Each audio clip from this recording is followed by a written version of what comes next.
Bonjour Stéphanie, de quoi vas-tu nous parler aujourd'hui? Aujourd'hui, nous allons parler de papillons, car les followers de l'OPTV nous ont envoyé leurs questions. Question numéro 1, combien de temps vit un papillon? Question numéro 2, peut-on toucher les ailes d'un papillon? Tu peux m'aider, stop? Bah si tu veux, mais j'ai combien de temps? 3 minutes, max. Ok. Première question, combien de temps vit un papillon? Alors le papillon quand il est adulte, quand il est chrysalide, quand il est chenille, quand il est œuf, parce que ça dépend, tout ça, ça peut faire 1 an. Souvent la vie d'adulte est beaucoup plus courte que toute la croissance dans l'œuf, dans la chenille et la métamorphose dans la chrysalide. Donc ça peut durer des semaines, des mois, parfois 1 an, mais il y a 5000 réponses en France, il y a 5000 espèces de papillons. Si je touche les ailes d'un papillon, est-ce qu'il meurt? Et il meurt de quoi? Non, parce que les petites écailles qui restent sur les doigts, la petite poudre, elles sont accrochées sur une aile membraneuse et ils pourraient toujours s'appuyer sur l'air. De toute manière, en vieillissant, les papillons perdent leurs petites écailles, l'espèce de poudre qui se retrouve sur nos doigts.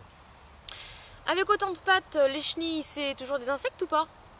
Ben oui, c'est des insectes. Si tu regardes bien, il y a 6 vraies pattes accrochées à l'avant de la chenille, sur le thorax, et le reste des pattes, c'est des fausses pattes, des espèces de ventouses. Et quand elle va se métamorphoser en papillon, elle n'aura que 6 pattes. Ou 4 parfois. Question suivante, si les chenilles sont vertes, est-ce que les papillons seront verts eux aussi? Et si la chenille est moche, ça va faire un papillon moche? Ben non, ça n'a rien à voir. Il y a des chenilles vertes qui deviennent des papillons marrons, et l'inverse. On ne peut pas s'y fier.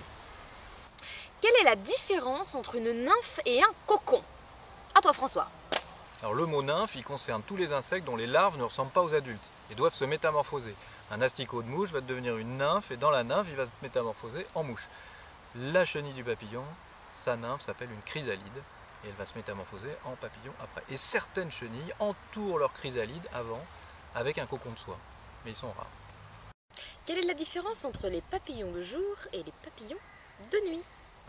Bah en fait, papillon de nuit, papillon de jour, ça ne veut pas dire grand-chose. Bon, si on veut être un peu pro, on va dire que les papillons de jour sont des rhopalocères avec des antennes avec une massue au bout et les papillons dits de nuit sont des hétérocères avec des antennes un peu différentes, parfois en forme de peigne. Mais il y a des papillons de nuit qui volent le jour. Alors que mangent les papillons? Alors presque tous du nectar. Pour ça, ils ont une bouche en forme de paille, un peu comme ça, qu'on appelle une trompe. Ils la déroulent et ils aspirent le nectar à l'intérieur des fleurs. Ou parfois de l'urine ou le liquide qu'il y a sur des crottes, enfin bon, il ne faut pas le dire. Et puis il y a des mini papillons minuscules qui ont encore des petites mandibules et qui mangent du pollen. Ah mais oui! Qu'est-ce qu'ils font l'hiver? Alors l'hiver, comme tous les insectes, ils se mettent en diapause. C'est une sorte d'hivernation. Ils ne bougent plus. Parfois c'est sous forme d'œuf, parfois sous forme de chrysalide, parfois sous forme d'adulte, comme par exemple le papillon citron qui va passer tout l'hiver à l'intérieur d'une touffe de lierre par exemple. Peut-on élever des papillons? Alors ceux d'élevage qui sont proposés par l'OPI, c'est extrêmement facile, il suffit d'aller leur demander comment on fait. En revanche, si on trouve une chenille, c'est pas toujours évident parce que souvent elle ne mange qu'une plante, celle sur laquelle vous l'avez trouvée. Mais après, on ne sait pas trop combien de temps elle va durer en chenille, en chrysalide, est-ce qu'elle passe l'hiver sous forme adulte, etc. C'est pas facile, donc on peut se renseigner sur les forums, mais c'est quand même pas évident.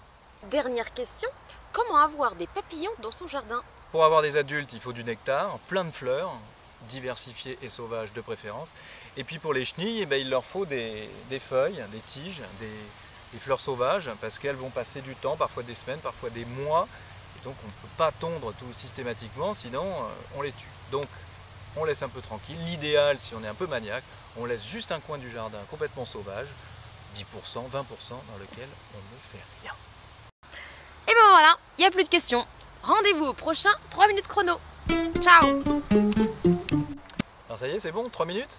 Ok, c'est tout bon, c'est dans la boîte. On passe aux abeilles? Pourquoi? C'était pas prévu. Ça y est, Steph, c'est bon, t'as coupé la caméra? Ouais, pas de souci. Bon, bah viens boire un coup maintenant.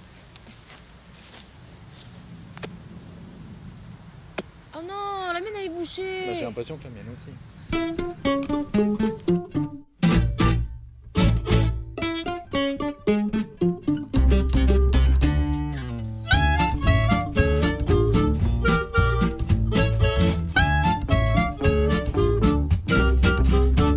J'ai pas apporté grand chose, je suis presque venu les mains vides. Les soirs où je me sens tout chose, je fais en sorte que l'on m'invite. Je vous remercie une fois encore de me faire. Vous remercie une fois encore de me faire une place Coucou. sans savoir de prime abord si je suis un Oh, j'ai déjà fait Ouais. pour tous ces endroits 3, 4. Alors, pour... où l'on se sent merdé. un peu plus souvent, Vas-y, ça filme. un peu d'immense. Allez. Et ces familles d'accueil